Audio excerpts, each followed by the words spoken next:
Montel, welcome to Full Focus. Really good to have you, and I'm, really excited to speak with you. And the reason why I'm looking forward to this conversation is because you've been doing this for a very long time. You've been in the entertainment industry for so long, and you've done a lot of things. Of course, the Montel Williams show is really what put you on the map.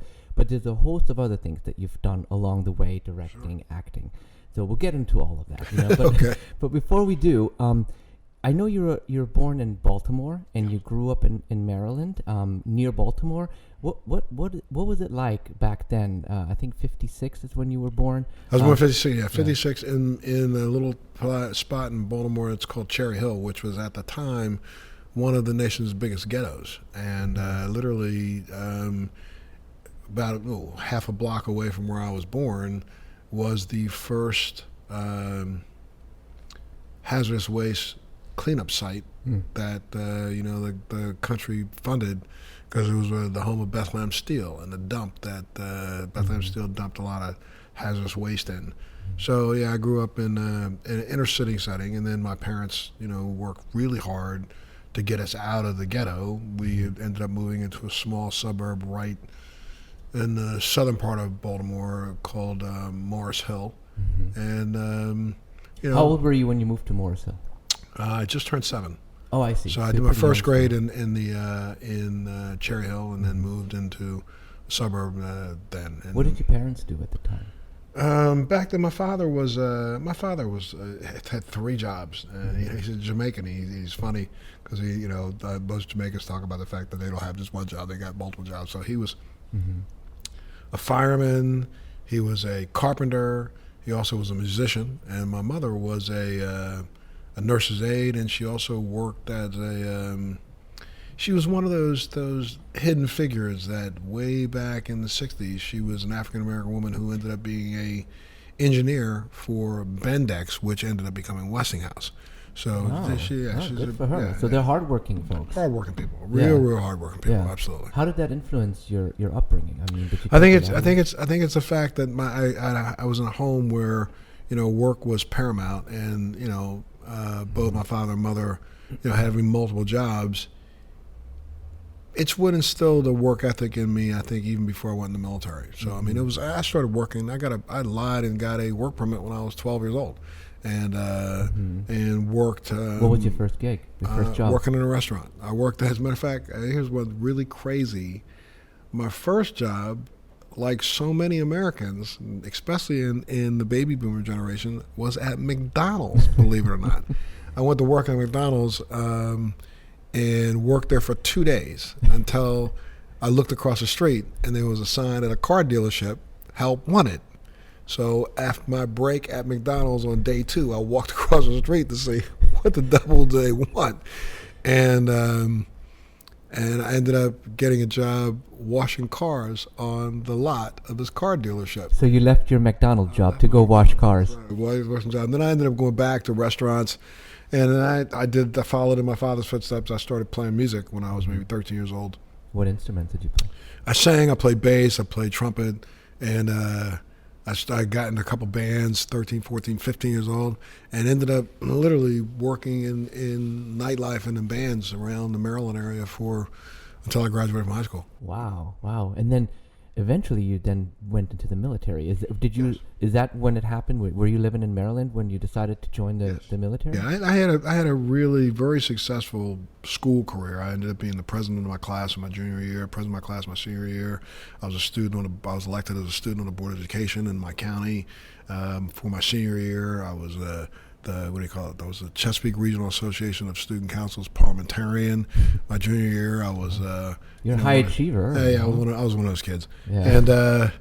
And then when I literally messed around though and hadn't focused on college after graduating from high school because I thought I was going to be a rock star. So I ended up. It was too late. I received the Martin Luther King Award for the state of Maryland in '74. When I graduated from high school. But what's that award? It was a reward, a little scholarship, a little money to go to college. And I literally had not even applied because I was messing around with a band thinking that we were getting ready to be like the next best thing. Right. And then, of course, my band ended up breaking up. And I was kind of high and dry. So I just literally walked into a recruiter's office, and I had a friend of mine who was really a friend of my brother's, who inspired me when he came home.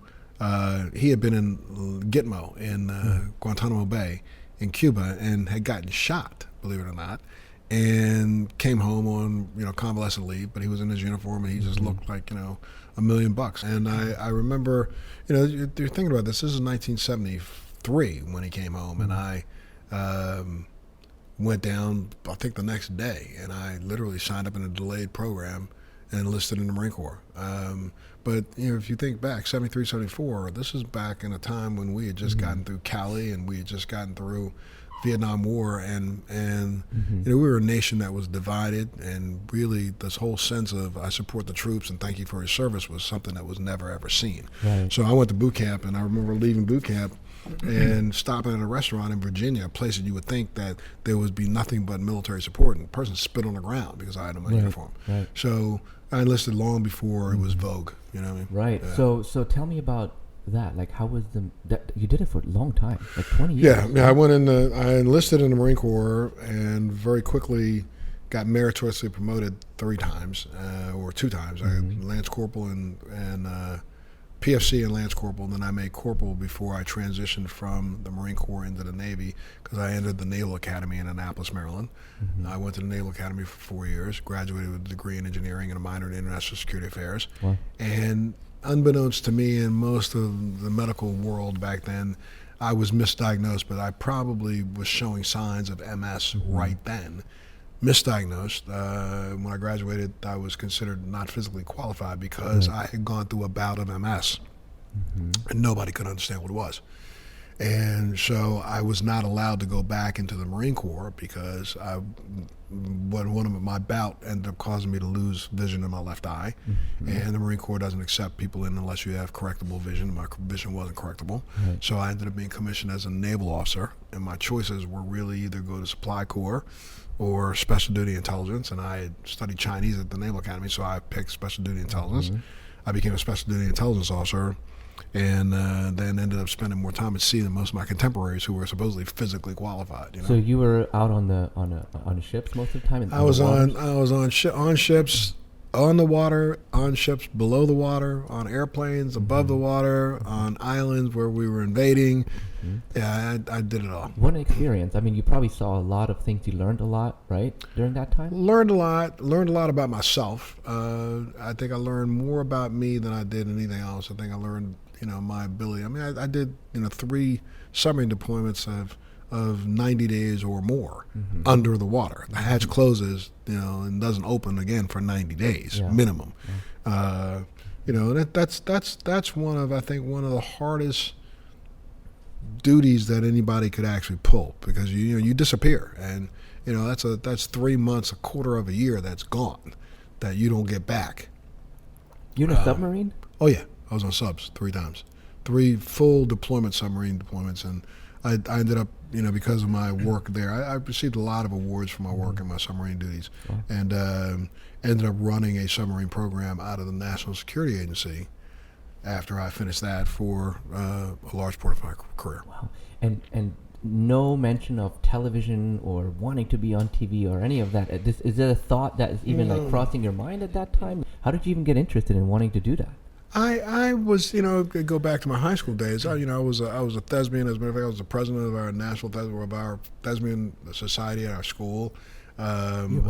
Thespians, which is the acting club. Got it. So I did school plays, and I had a penchant for being in front of crowds. So I was in a band.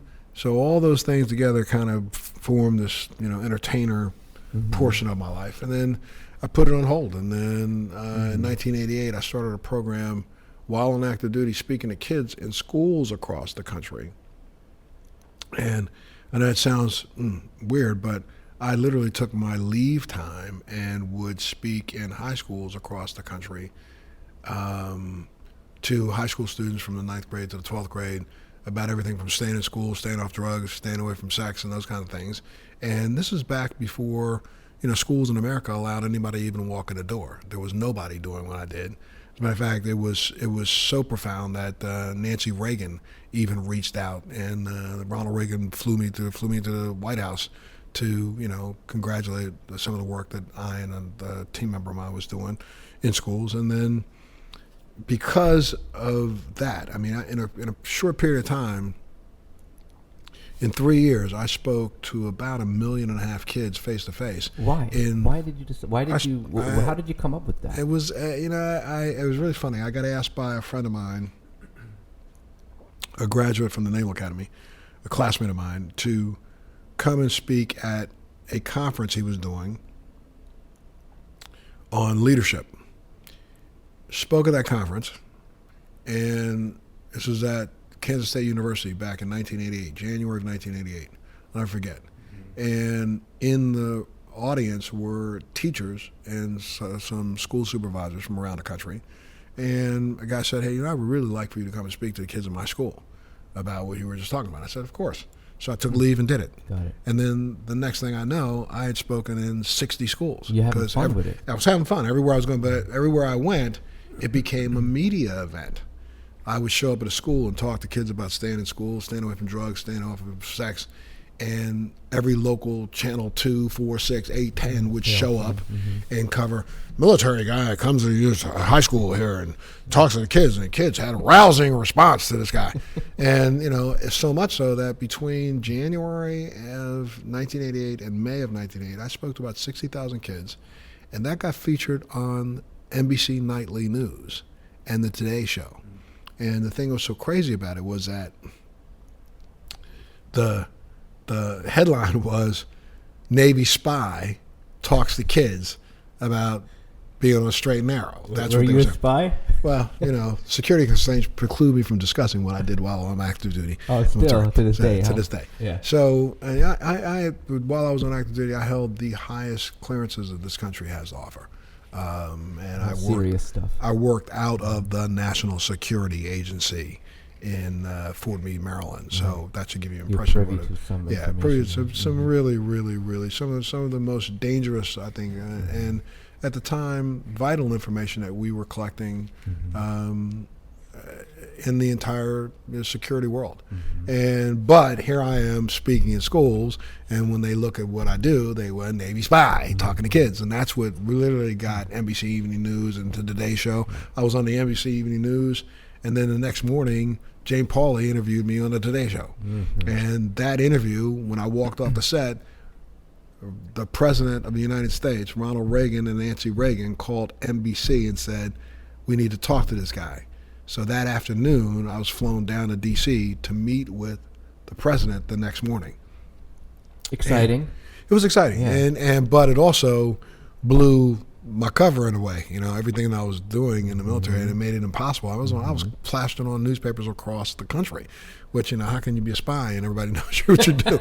So I had to make a choice, and the military really, honestly, told me to make a choice. Either stop doing this, working with kids, or and get back to your job, or go ahead and retire and get out or come off active duty. So I decided to go off active duty then, stay in the reserves. And I started something called a nonprofit organization. It was called Reach the American Dream. And through that nonprofit, I spoke around the country to about 1,200 schools across the country. And what ended up happening, I'll tell you, it's a very, very funny story, because a lot of people don't know this. Again, one of my sponsors was Pepsi, and Pepsi in 1990 decided to team up with a producer in Los Angeles to distribute the motion picture Glory to every high school across the country.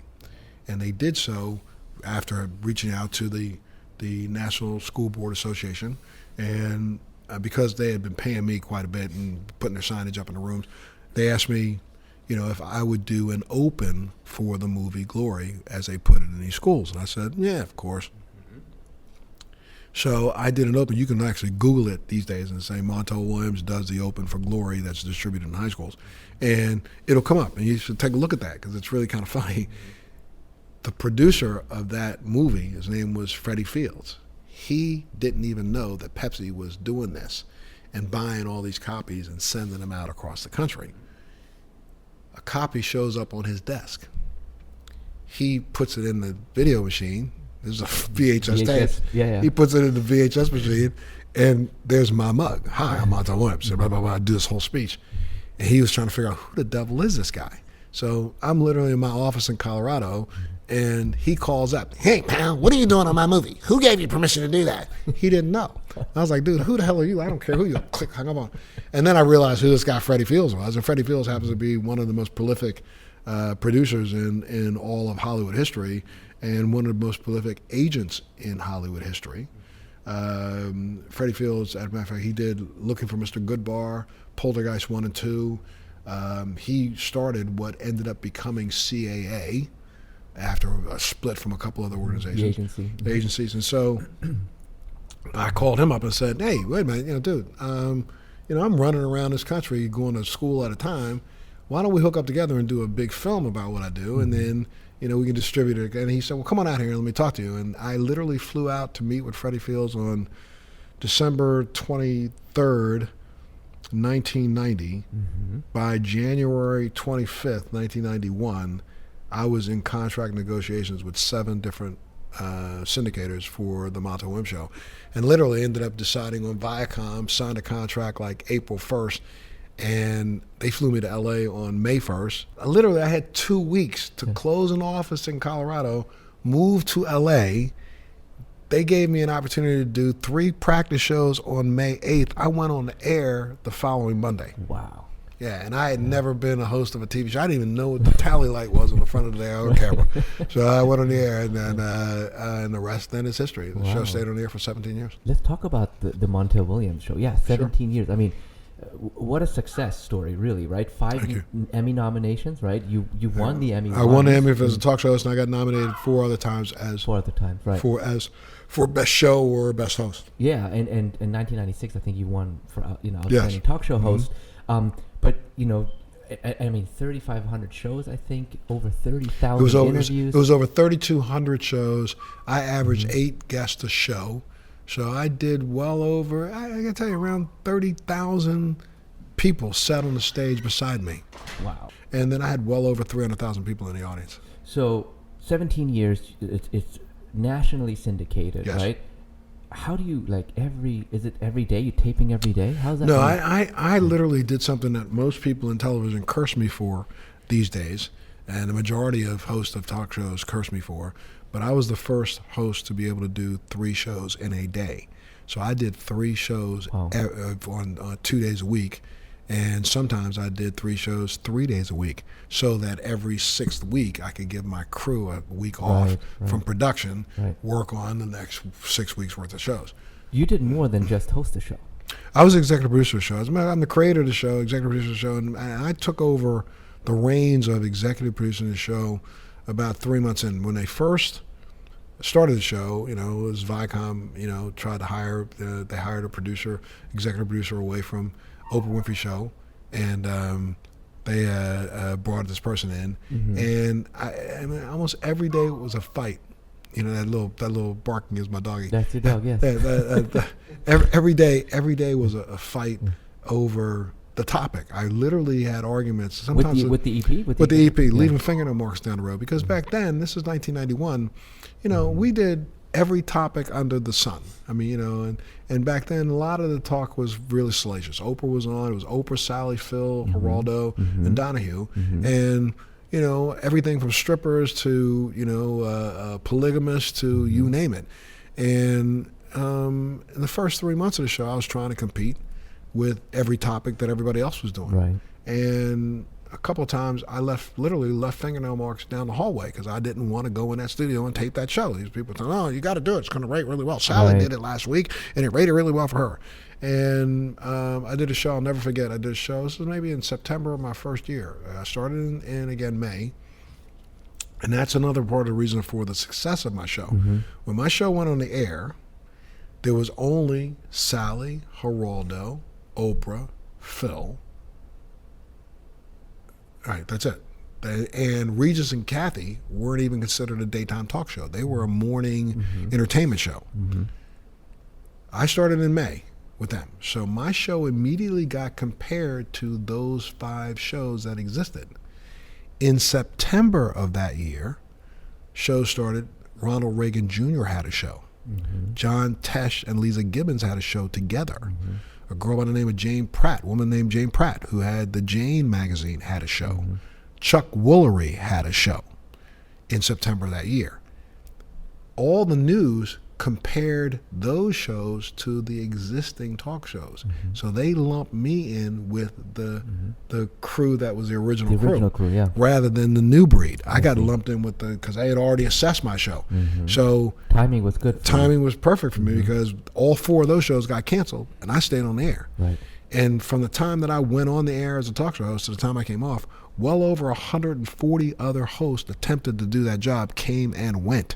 Didn't last for more than a season. What was it about your show, or you even, that kept you on so long? I think the thing that made the biggest difference in our show was the fact that I wrote out a card. As a matter of fact, at one point in time, the producers had immortalized it and made it into a little plaque that every producer had on their desk. And it said, the Montel Show doesn't belabor what happens as much as we try to figure out why things happen, and then we will come up with solutions.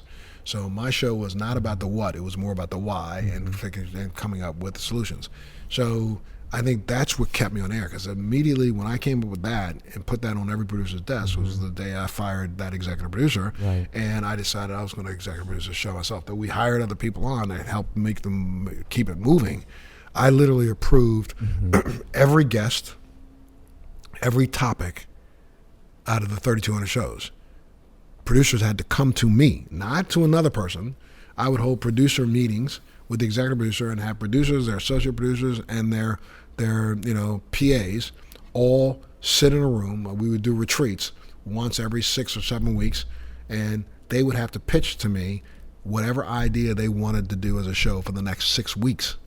And after we talked through it, everybody sat in a room and talked about it, came up with what the requirements were to make that happen. It wasn't about, well, I want to talk to the woman who just got stabbed in the face. No, I want to talk to the woman who got stabbed in the face. I want to talk to the doctor.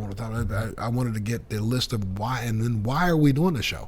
I didn't really just want to do it just to be able to project the salacious. I wanted to be able to at least offer people who are watching the show at home and living vicariously through those guests, give them some options of what they could do if they were in the same situation. So over 30,000 guests sitting there, all these interviews that you've done. I mean, you've done so many interviews, and that's just the Montel Williams show. Sure. I mean, you've done more beyond that. Absolutely. Way more, right?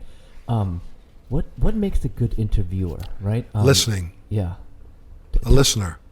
You get more out of, I would have, first off, for every single show that I did, I probably had 2 hours of home study. A lot of other people don't bother to do that. But I forced my producers to do pre-interviews of everyone. You like to be prepared. On the other side of prepared. I know that. We work together. I know how prepared you like to be. But if I get the guy, I'm a voracious reader. I can read and digest and accumulate information. It's now almost like a science. I can sit down and read an article. I can hold the information in that article in this brain for probably 2 days, down to the decimal point.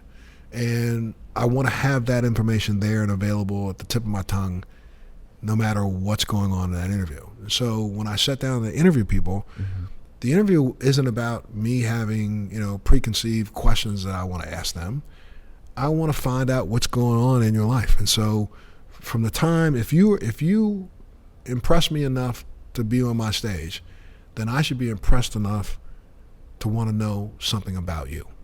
And so when I start the interview with one question that really is more so I can listen and really hear what the person has to say. What about like you said, homework obviously, but what about like empathy when you're listening? Oh, empathy, that's you have to have empathy. You have to, and I think that comes with knowledge. If you jump into an interview and you don't know the depth and the breadth of a person's experience, if you're interviewing a person like right now, I watch a lot of the interviews on TV, and I know the person that's doing the interview doesn't know anything more than the incident. So, you're going to go interview the person on the street who just was standing by when there was a mass shooting. Well, did you stop before you ask that person the first question to find out who they are? It's so important to know who the person is that you're talking to. because that's when you get the gems. You know what I mean? You get more. You may find out that the woman who was just passing by who said, well, as soon as I saw it, I ducked behind the car. That's not what we need to know. Mm-hmm. You know, have you ever been involved in anything like this before? Mm-hmm. What's your life like? Are you married? Do you have children? You know, what's going on Go in your beyond. life? Go Go deeper. beyond. Find out who that person is, and those questions. Then it'll lead you to a path of questions that allows you to be empathetic. It'll allow you to reach inside of a person. I used to think, I used to say it all the time. It's like, the interviews that I did, I didn't just do them and review them on the surface. I mean, I ended up taking those interviews home. I mean, a lot of times I study deeply about people, and you're laying in bed at 11:30 at night after I did an interview 5 hours earlier, and I'm still thinking about that person that I interviewed. Did your work ever interfere with your personal life? Like, almost definitely.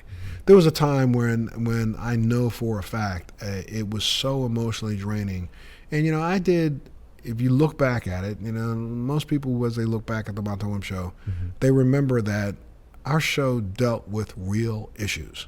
We dealt with real crisis. We did things that other shows didn't even come close to attempting to do. I was the only person, when Columbine happened, I was the only show that the kids wanted to come and talk to. They didn't want to go talk to other hosts because they didn't think they cared. I think almost every major disaster that we lived through, from 1991 until my show went off the air, I was an integral part of. I went to the Persian Gulf and spent time on ships with soldiers deployed long before any daytime talk show ever thought that was something that they needed to do. A lot of people don't give talk shows of the 90s the credit that I think we deserve. But, there were lots of national initiatives that were put in place because of talk shows, like the fact that every automobile made since 1993, I think, has a latch in the back, in the trunk, that allows you to open the trunk from inside. Yes. Nobody knew about that. Yes. But back then, people would pull up and driving down the road, grab some child, throw them in the trunk, and the person's driving down the road. Well, I remember interviewing a young lady who was thrown in the trunk of a car and was quick enough to take the tire iron and punch out the tail light, stick her hand out the back of the tail light, and wave it at traffic. She didn't know who saw her. She was just waving it. And that's what ended up getting somebody to call the police to come and get her out of that car. And that's what made us think, wait a minute, well, why can't you just pop something in the back and get out? Right. How easy would it just put a little latch back there? Yeah. Car manufacturers did that and changed that. So it had the impact for sure, a real impact on and I mean, the conversations that we had about, lifestyle, about the fact that, there are people in the society who deserve respect, whether you agree with their lifestyle or not, whether, they be gay, transsexual, whatever, transgender, or whatever. We had conversations with people and actually told how those people feel. And not just, people who had different types of lifestyles, but, we talked to people who were survivors of everything from the Holocaust to tragedy. Yeah, you're exposing stories of people who, people don't have access to those stories, but Correct. you would bring it into the living rooms. Bring it right in here. Real lives, real truths. Connection with, Yes. with the audience, right? Yep. So your show was taped in Los Angeles, but then also in New York. No, right? my show started, here's really very funny. My first year, I started the show in L.A. And then by the end of the first season, really way before the end of the first season, was when 92 was when the Los Angeles riots took place, if you remember that. Yeah. Well, I was trying to get guests on my show from the LA riots, and I was the only talk show coming from the West Coast. But all the guests got up in the morning or left the night before and flew to New York, because back then all book tours, all publicity tours started where? In New York. You had all the morning shows. So everybody wanted to do all the morning shows. So all the news stuff, the news guests would fly to New York the day before, so I could never get any. And I was really ticked because this was in February of '92, where I'm trying to get guests on the show, and they were already booked on Oprah or somebody else the day before, because they had to fly out to do it. So I said, wait a minute, no, we got to change this. So I packed the show up at the end of in May of '92. Packed the show up and moved it to New York, and we stayed in New York ever since. What was the difference, do you feel? Like, you felt a big difference in the way that the production was, the guests, the situation, just being in New York? It was a huge difference, and I like to say, it's funny, it's not an aspersion against anybody from the West Coast, but West Coast people are more accepting of anything. He beats his wife. Well, well, he does X, Y, Z. Well, it's okay. I'm just saying, people don't judge other people. They like to live in their own world and assess their life, but not others. Whereas in New York, people are opinionated. What do you mean you got your hand in your pocket? Right. Take your hand out of your pocket. What you got your hand in your pocket for? People had more of opinions. So I remember the first year I was on. I'll never forget this. I'm on the air. I'm taping a show, and again that first year we used to do all these weird behavior things. And I remember there was a guy. One of the guys. I was on a show about people who had different sexual preferences and different proclivities, and this one guy comes walking out on the set, and his wife got a dog collar on, and he's got a leash on her. He's pulling her out, sits her down beside him in the chair, and he's holding his leash. And I remember I stepped, we were talking, I asked her a couple questions, I got up, and I went to get a question from the audience, and the woman stood up, she goes, well, if people don't mind it, who are we to judge? I was like, he's got to wear a leash, man, stop. What? I got to get out of here. So I'm sorry. So I literally flew to New York. And the second I went to New York, and I taped, I remember during the LA riots, I taped a week of shows in New York and had more energy from the audience, the television audience, than I had from anybody to date. So I said, no, we got to get here. So we moved it. So the TV audience, the people who were actually there in the audience was one of the big differences. And then from a production standpoint, the pace is a little faster. Mm-hmm. So, you got people in and out. And that's when I literally shifted from doing one show a day, 4 days a week, and then 2 shows on maybe Friday. Mm-hmm. So on the 5th day, and then I shifted over to doing 3 shows twice a week. Wow. How long was it in New York? How long did you take in New York? 16 years. So I was on the air for 17 years. 1 year in Los Angeles. 1 year in LA and the rest of it in New York. The bulk of it was out in New York. Yep. Oh, and what you just did there, that was cool. It was acting, and that's another passion of yours. Oh yeah, you love to act. You do a lot. You make a lot of guest appearances. Yes. You've been in movies and shows. JAG. I can go on. Even today, we just did something for The Resident at Fox, that's right? Cool. All My Children, daytime. Soap opera. Tell me about that passion, the acting stuff. And very, really crazy. I was just in LA 2 weeks ago looking for some more acting gigs, and I think they may come. Again, go back to my high school years. If you pull up, I think you can do it these days.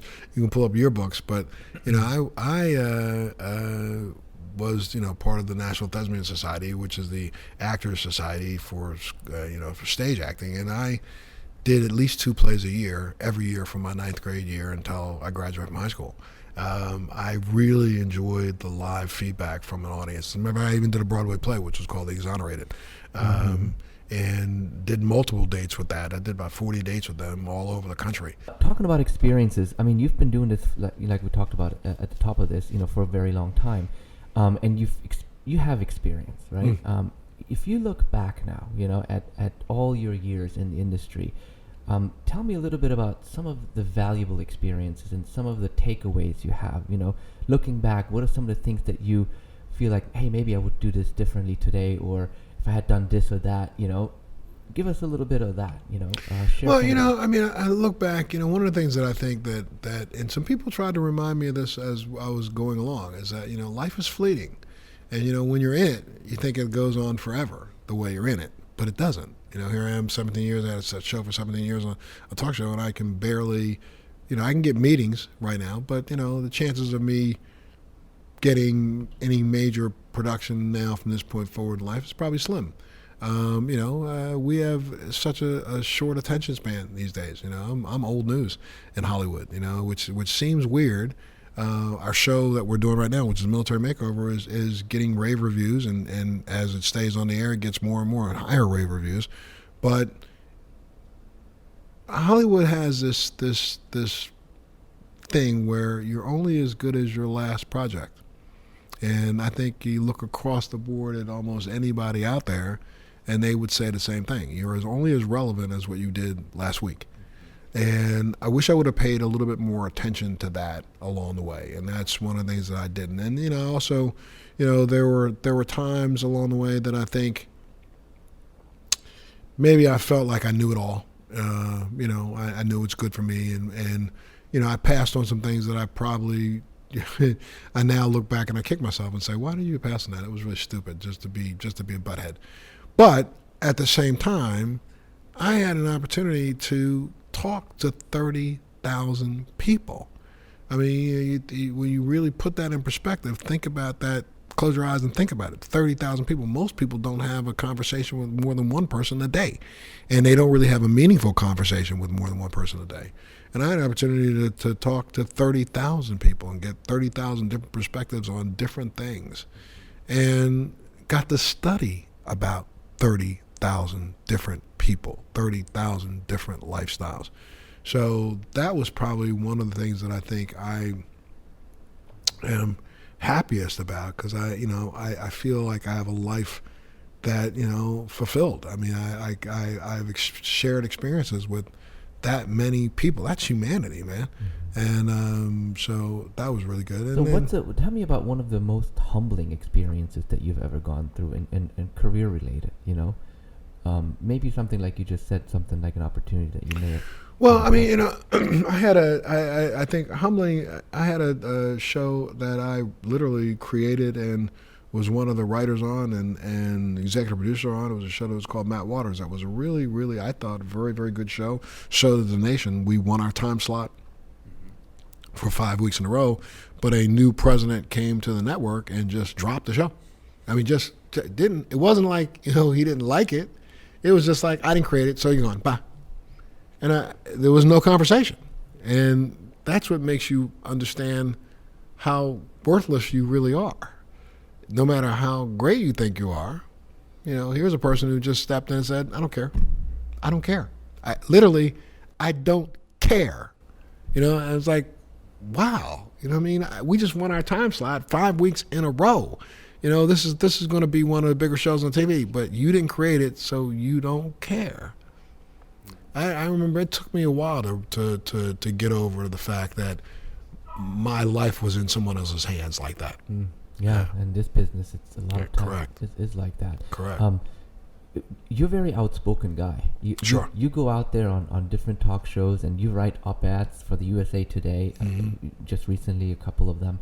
Variety published some of your opinion pieces. Mm-hmm. Do you think that's something that casting directors look at, in such a divided political sphere that we live in? Does it affect your work at all, like doing these kind of things? I don't really think so, again, because that's another thing that just shocks me. I mean, I've probably done in the last 2 years 13 op-ed pieces that have been published in really high profile publications, and they're as prevalent as they are the day they come out, or they're as important they are that day. But the next day, people are on to something else. It's just like right this minute.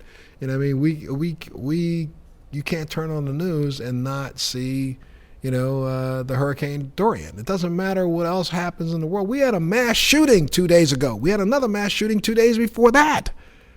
Not even on the air. Not in the news. Nobody cares. It's like our attention span is this big. And I think it's the same when it comes to casting agents. I don't think anybody runs around with a grudge or going, they differ in my opinion, so I don't want to talk to them. They just don't put that much brain into it. Why are you so politically interested and passionate? Like, where did that come from? I think when you say politically, I feel I'm more issue passionate. When issues strike me that are important to me, I feel I have a right to my opinion. And I put a uniform on my back for 22 years that said that I support and defend the Constitution of the United States against all enemies, foreign and domestic. Well, the Constitution gives me the right to open my mouth and say when I don't agree with something. And I want to exercise that right that was given to me by our forefathers, and now there are so many people trying to take it away. Didn't the president come on your show when you had the Montel Williams show? I did have him on. As a matter of fact, I'm the only person. I believe I'm I think I'm the only person that gave him a full hour interview for his second book. The only person. How often did you have him on? Only had him on once. Only had him on one time, and I really, to be honest with you, he wasn't a good guest, so I didn't want to bring him back. at all. Yeah. I mean, you're in New York at this time, right? I was in New York at the time. And so is he. He was in New York also. I mean, you guys are two high-profile celebrities living in New York. You guys ever were you acquaintances at the time? We were acquaintances and met together a couple of times. I got to leave it at that. Okay. When it comes to this president, I can only say that, we as a society, all day long, there are people like me and pundits like me who may disagree with what he's doing, may cast aspersions at some of the things that he does. But he's not the problem. As much as we want to try to sit back and claim he is the problem, he's not. I say in some ways talk shows of the 90s and reality shows created him. And we created him because we as a society have this voracious appetite for this spectacle. And we want to see a spectacle. And we opened the door to let him in, and we are the ones who are keeping the door open while he's there. So I like to blame him for some of his decisions, but he's not the one that we blame. I think who we blame is the electorate, and they'll be who we blame when he gets reelected. Was he the same type of person in person? He's never changed. Mm-hmm. He's never changed. Same. He's the same guy. He's never changed. You guys don't talk anymore at all? No. Yeah. Let's talk about Military Makeover. Sure, let's talk about Military Makeover. Let's move on from that. Yeah. You mentioned that already. It's a show you're currently hosting. It is on Lifetime, a show that I work on as well. Just full disclosure, we work on it together. We go around and we give veterans home makeover from top to bottom. Yes. It's just an amazing feeling to be a part of that and be a part of changing lives, right? Tell me a little bit about that. You're also the co-executive producer. You like to be involved. Talk to me a little bit more about what that show means to you.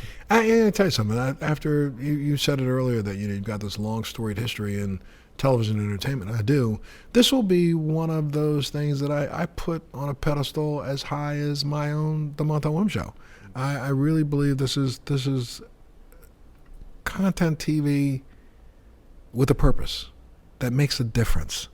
We have so many people running around out here who use the term, thank you for your service, or I support the troops.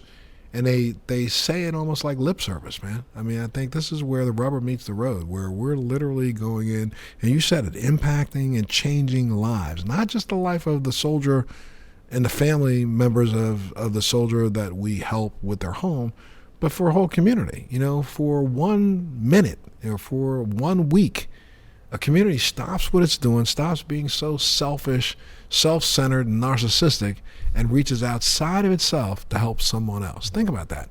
What other show on television right now is doing that? There's not one other show. I can't find anything on cable or anywhere else where people get the whole community together to come together to help someone else. No, it's beautiful. So I really put it on a pedestal, and I'm really proud to be a part of it, and I'm just so proud that more and more people are finding their way to taking a look at it, and I know that we're constantly trying our best. I'm proud of being one of the co-executive producers and to be able to help to try to make it better in every way, shape, or form that we can. And that's something else that I like about the show. I mean, for you want to talk about behind the scenes. I mean, everybody from our production company, the president of the production company on down, steps outside of himself to ask the question: how can we make it better? Mm-hmm.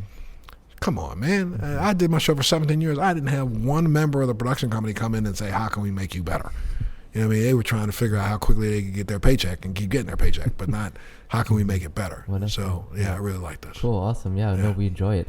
Let's talk about Let's Be Blunt. You have your own podcast. Come on my podcast and tell me about yours. No, I tell you, Let's Be Blunt is, I think a lot of people know that I've also been for now almost 20 years, long before it was vogue and long before everybody jumped on the green rush, in the bandwagon to extol the virtues of cannabis and cannabinoids.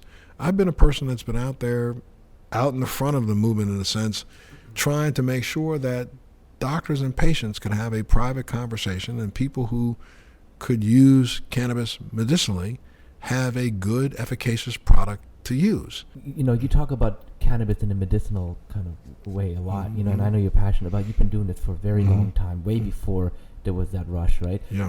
What about recreationally speaking? Like, what's your stance on that? When you say recreational, what we're really saying is adult use. And I really believe this, and I'll say this till the cows come in. I think people who make a choice for cannabis over alcohol and other kinds of drugs, though they may not admit it themselves openly, they've done so because of some underlying medical lies kind of a reason. Maybe they have depression, maybe they have anxiety, maybe they have a sleep disorder, maybe they have something that they wouldn't categorize as a real medical issue, maybe a little extra pain in their back, maybe the fact that they just do it and they know they feel better and they're smiling rather than sitting around silent. So that to me, though we call it adult use, I think honestly is what the plant is known to do. And that's that we know that cannabinoids help put the cells of the body in a homeostatic place. So it's responsible for cellular homeostasis. This is what's been written about by scientific medical journals around the world. And if that's what it does, and it's something that mankind has been using now for 5,000 years, not a year, not 10 years, 5,000 years, written about 3,000 BC in the pharmacopoeia of medicine from China. So there's a reason why it's that way. And there's a reason why we, as mammals and other mammals, have something in our body that's called an endocannabinoid system, which is a system of receptors that are specialized to receive and be antagonized by cannabinoids. If you didn't even smoke or use marijuana in your entire life, you still have an endocannabinoid system. Why is it there? It was put there by nature. It was put there because it was supposed to be stimulated, and it was stimulated. It's one of the only sympathetic nervous systems that we have, and it's a nervous system that literally is one of the only one that sends certain chemicals in your body in a retrograde way, backwards through the nervous system. That was meant to be. I've had some medical issues my entire life, my adult life. I have MS. And I also suffered a major hemorrhagic stroke a year ago. And I honestly, without any hesitation, credit my cannabis use to some of the reason why I'm doing as well as I am.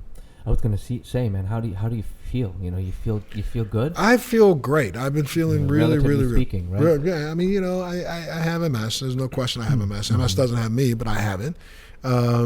And again, having suffered the type of stroke that I suffered and the type of stroke that I had normally kills 50% of the people who have it. And I'm less than a year or a little bit over a year later. I'm back, and I'm back at 100%. When we first met, it was about almost a year ago, and yes, it was fresh still, and obviously it was fresh. You could still see, you were still fragile a little bit, and you've come a long way. I mean, you've definitely gotten a lot of strength. Your strength. Absolutely, I think my strength is back, and the longer, the more distance I put between me and the event, the stronger I'm getting. But I honestly have to tell you that I've not missed a day of cannabinoids in my body since that stroke, and I won't miss a day between now and the time I die until we come up with something that is as efficacious as this. Sure. What's next for you, Montel? What do you want to do? Where are you at? What are your priorities in life? It's funny. I was talking to my son yesterday, and he's like, "Dad, you're 63. It's like maybe it's time to take it a little slower." And I'm not that guy. My dad right now is 88 years old.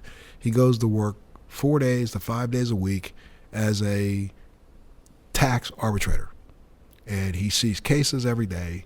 And he gets up, he puts a suit on, goes down to the office, does his thing, come back home, and he adjudicates real state tax issues. And, I asked him a couple months ago, I said, "Pops, come on, man, don't you think it's time to retire?" He said, "Retire? Why?" "Why, dude, I get to get up every single day, go to an office, and people respect me for what I do and respect me for what I know. What better way is there to live?" And, I don't see anything slowing me down the next 20 years easily. I mean, he's 88. I'm 63. Shit, I got at least 25 years. Come on. Nice. Yeah. Awesome. But I think, I hope we can turn this Military Makeover into a show that everybody gets a chance to watch. I agree. Montel, thank you so much. Thanks for having me, man. I really appreciate it. Thank you, sir. Thank you.